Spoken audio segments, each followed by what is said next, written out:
Existe um tipo de riqueza que o Brasil não espera encontrar atrás de um microfone. Quando a gente pensa em Amado Batista, pensa na voz, pensa nas músicas de amor e saudade, pensa nos shows lotados, nas multidões cantando junto, nas gerações que cresceram com aquela voz como trilha sonora da vida. Mas a história que a gente vai contar hoje não tem palco, não tem microfone, não tem plateia. Ela tem 35 mil hectares de terra no coração do Mato Grosso. Tem 20 mil cabeças de gado Nelore, tem 4 pistas de pouso particulares, 10 lagos, 4 rios, 25 casas, 40 funcionários e uma infraestrutura que faria qualquer grande empresa do agronegócio brasileiro corar de inveja. Ela tem também uma multa de 1,24 milhão de reais do IBAMA por desmatamento ilegal. Um processo que a Justiça do Mato Grosso tentou notificar por anos, sem conseguir. E uma venda de 350 milhões de reais que foi anunciada, negada, confirmada e envolta num silêncio tão espesso que levanta perguntas que ninguém respondeu ainda. Amado Batista não é só o cantor mais amado do Brasil, ele é um dos pecuaristas mais ricos do país. E a história de como ele construiu e vendeu esse império é uma das mais fascinantes, mais opacas e mais reveladoras da vida real desse homem.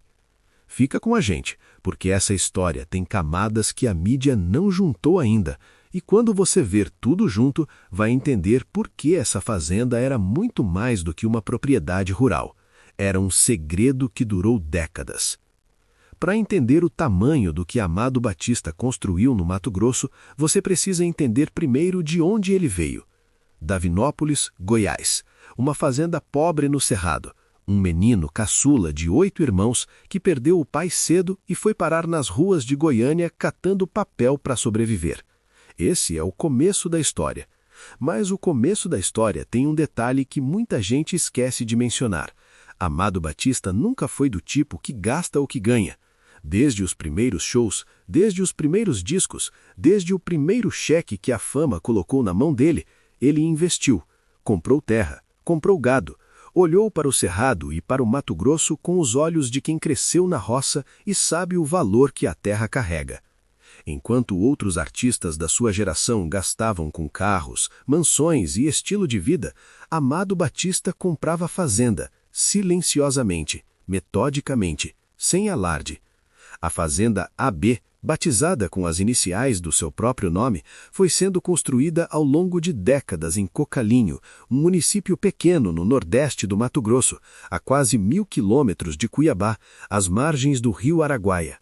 Um lugar que a maioria do Brasil nem sabia que existia no mapa, mas que Amado fez questão de transformar num dos maiores impérios pecuários do país.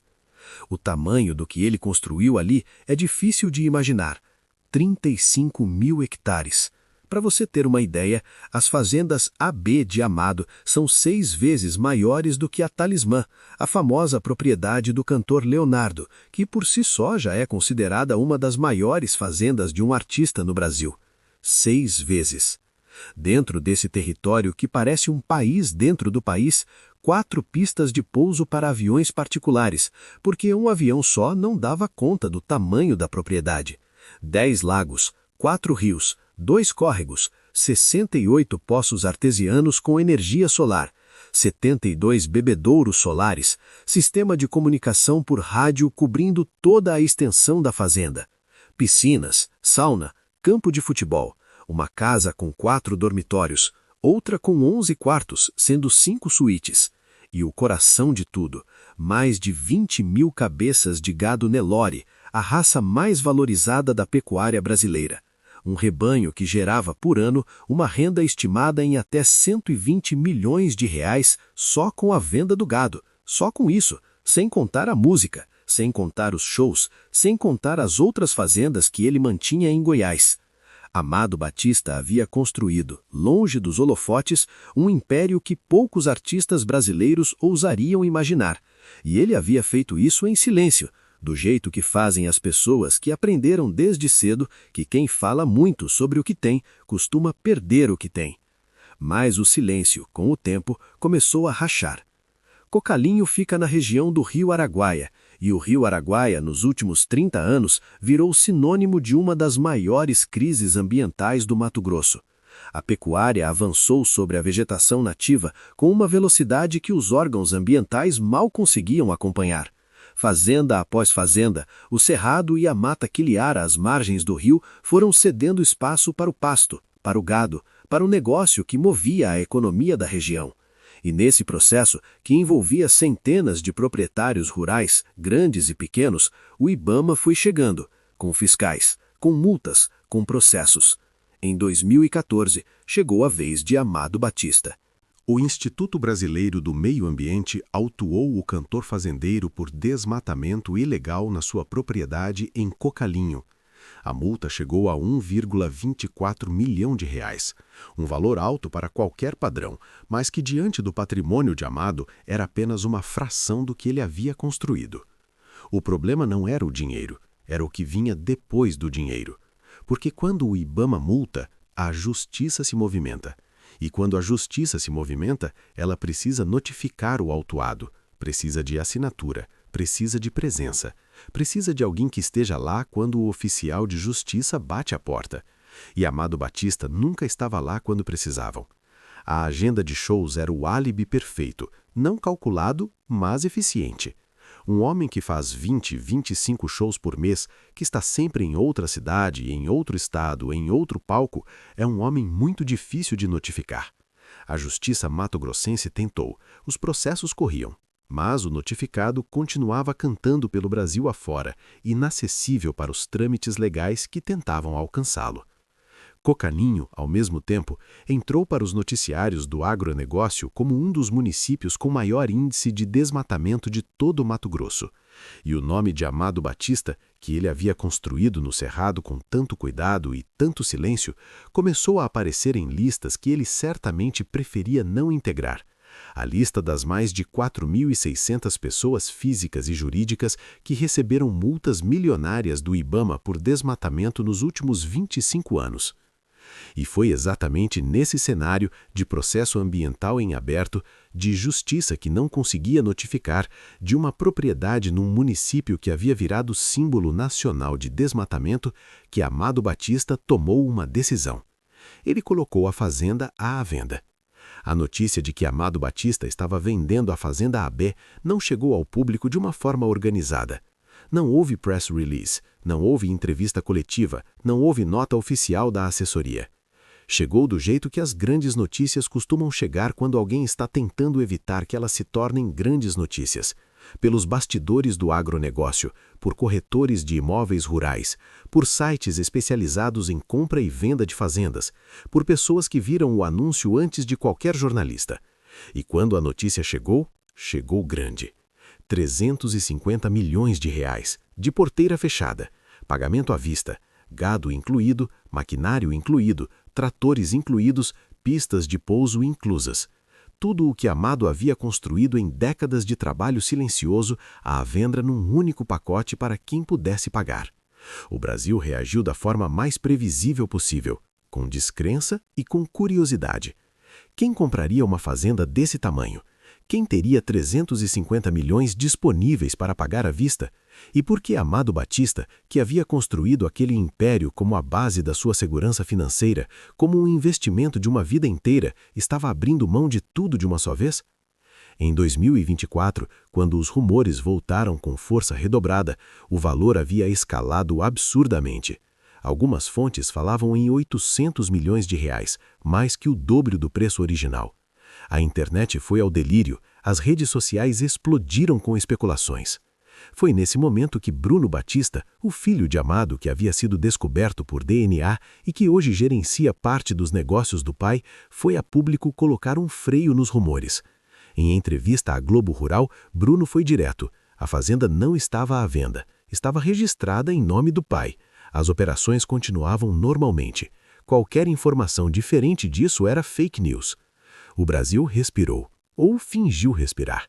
Mas quem acompanhava o mercado imobiliário rural do Mato Grosso sabia que as negociações continuavam, discretas, silenciosas, do jeito que Amado Batista sempre fez as coisas mais importantes da sua vida. E você, o que está achando dessa história até agora? Você acredita que a venda da fazenda tinha mesmo a ver com as multas do IBAMA? Ou havia outro motivo por trás de tudo isso? Deixa nos comentários. E se esse vídeo está te prendendo, deixa o seu like agora. Isso ajuda muito a gente a continuar trazendo histórias como essa.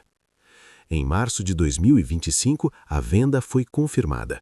350 milhões de reais, pagamento à vista. A Fazenda AB, com todo o gado, todo o maquinário, todos os veículos, todas as casas, todas as pistas de pouso, todos os lagos, todos os tratores, transferida para um grupo do agronegócio cujo nome não foi divulgado publicamente. Quem comprou? A resposta oficial foi um silêncio estratégico. Cláusulas contratuais, sigilo das partes, o tipo de resposta que no mundo dos grandes negócios rurais é absolutamente comum, mas que quando envolve um dos artistas mais famosos do Brasil, soa como combustível para a especulação. Meses depois, uma informação vazou pelo mercado do agronegócio. O comprador seria o Grupo Ouro Verde, uma empresa experiente no setor de lavoura, sediada em Silvânia, a 85 quilômetros de Goiânia. Um grupo que havia enxergado nas terras de Cocalinho uma oportunidade de expansão agrícola, aproveitando a valorização das culturas na região. Mas o que chama a atenção não é quem comprou, é como o Amado vendeu. Ele exigiu o pagamento à vista, o que em transações desse tamanho é extremamente incomum. No mercado imobiliário rural, é praticamente padrão que negócios acima de 50 milhões de reais sejam parcelados em múltiplas parcelas ao longo de anos. Amado não quis isso, queria o dinheiro de uma vez. E era flexível o suficiente para aceitar outros bens no pagamento, desde que não ultrapassassem 20% do valor total. O restante, obrigatoriamente, em dinheiro. Por que essa pressa? Por que essa rigidez nas condições? Uma fonte que acompanhou as negociações de perto deu uma pista. Os processos do IBAMA nunca haviam sido totalmente resolvidos. A multa de 1,24 milhão de reais estava lá, os processos de desmatamento estavam lá, e uma nova legislação ambiental que estava sendo desenvolvida no Mato Grosso, o zoneamento socioeconômico ecológico, ameaçava impor restrições ainda mais severas sobre o uso das terras na região do Araguaia. Amado, que havia crescido na roça e que entendia de terra como poucos, leu os sinais com a antecedência de quem tem experiência, e vendeu antes que o cerco fechasse completamente. Não foi uma fuga, foi um movimento estratégico, frio, calculado e executado com a precisão de um homem que passou décadas construindo um império justamente porque nunca tomou decisões por impulso. 350 milhões de reais em mãos. Os processos do IBAMA agora seriam um problema do comprador, porque é assim que funciona quando você vende de porteira fechada e transfere a propriedade completamente. E Amado Batista? Amado Batista simplesmente seguiu em frente, como sempre fez. Engana-se quem pensa que Amado Batista vendeu tudo e ficou sem nada. Além da Fazenda AB em Cocalinho, ele mantém outras 3 propriedades na região, batizadas de Esperança, Buritizal e Sol Vermelho, e ainda possui fazendas no estado de Goiás, onde estima-se que tenha outras 10 mil cabeças de gado. É dono da Rádio Amor FM 103.7 de Anápolis, Goiás. Tem imóveis espalhados pelo Brasil e continua com uma agenda de shows que ainda gera renda suficiente para sustentar um estilo de vida que a maioria das pessoas jamais vai experimentar. A venda da Fazenda AB não foi o fim de um império. Foi a liquidação estratégica da peça mais exposta, mais vulnerável e mais problemática desse império. E 350 milhões de reais depositados numa conta bancária são, em muitos aspectos, mais seguros do que 35 mil hectares num município que estava cada vez mais no radar dos órgãos ambientais. Amado Batista tem 74 anos, tem uma esposa jovem, tem filhos espalhados pelo Brasil, tem uma carreira que resiste ao tempo com uma teimosia que desafia qualquer lógica da indústria musical. E tem agora uma liquidez financeira que pouquíssimas pessoas em qualquer setor conseguem imaginar. Mas o que essa história toda revela sobre ele vai muito além dos números. Ela revela um homem que nunca confundiu fama com riqueza, que entendeu desde cedo que a voz pode envelhecer, que os shows podem parar, que o gosto do público pode mudar, mas que a terra, quando bem comprada e bem administrada, resiste ao tempo. que construiu em silêncio o que a maioria das pessoas nunca veria vir, e que quando chegou a hora de vender, vendeu sem drama, sem nostalgia e sem hesitação. O menino que catou papel nas ruas de Goiânia se tornou um dos artistas mais amados do Brasil, e enquanto o Brasil ouvia suas músicas e chorava junto com ele estava no Mato Grosso, construindo um reino que ninguém viu chegar. Essa é a história que nenhuma música de Amado Batista conta, mas que talvez seja a mais impressionante de todas. E você que ficou com a gente até o final, o que você achou de tudo isso? Você sabia que Amado Batista era esse gigante do agronegócio? E o que você acha dos motivos por trás da venda? Foi mesmo por causa do Ibama ou havia algo mais? Deixa nos comentários, a gente quer saber o que você pensa. Se esse vídeo te surpreendeu, te informou ou simplesmente te prendeu do começo ao fim, inscreva-se no canal agora mesmo. Clica no botão vermelho aqui embaixo e ativa o sininho. Toda semana a gente traz uma história nova, com profundidade, com respeito e com a verdade que a maioria prefere deixar escondida. E por falar em histórias escondidas, o próximo vídeo que a gente preparou para você é sobre uma jovem de 17 anos que entrou na vida de Amado Batista quando ele tinha 67. 6 anos juntos. Traições dos dois lados. Uma batalha judicial por um patrimônio bilionário e uma entrevista bomba que parou o Brasil. Está aqui do lado esperando por você. Vai lá assistir. Essa você definitivamente não vai querer perder. Até a próxima.